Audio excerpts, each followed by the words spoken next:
नमस्कार महाराष्ट्र। या क्षणाची अत्यंत महत्त्वाची आणि मोठी बातमी समोर येत आहे।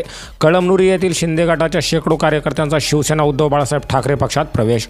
कळमनुरी येथे महाराष्ट्र राज्याचे माजी मुख्यमंत्री तथा शिवसेना पक्षप्रमुख उद्धव बाळासाहेब ठाकरे यांच्या नेतृत्वावर विश्वास ठेवून कळमनुरी येथील शिंदे गटाच्या अनेक कार्यकर्त्यांचा शिवसेना उद्धव बाळासाहेब ठाकरे पक्षामध्ये पक्षप्रवेश केला आहे।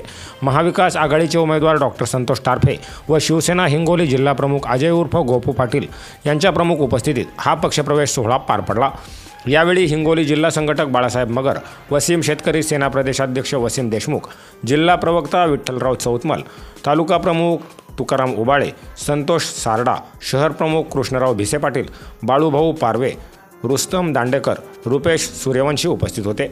यावेळी शिंदे गटाचे राजू लष्कर, बाबूराव लष्कर, गणेश पवार, लक्ष्मण लष्कर, पिराजी गुंडेवार, ओमकार वडजे, राजू मासुळकर, लखन लष्कर, मारुती पवार, शंकर लष्कर, संजू लष्कर, संतोष लष्कर, बाबाजी काळे, जलबा काळे, बापूराव शेडगे, गजू लष्कर, बालाजी पवार, अमोल लष्कर, शंकर साखळकर, अंकुश पवार, शिवाजी बडगे, अंकुश लष्कर, मारुती पवार यांच्यासह इतर अनेक कार्यकर्त्यांनी शिवसेना उद्धव बाळासाहेब ठाकरे पक्षात प्रवेश केला।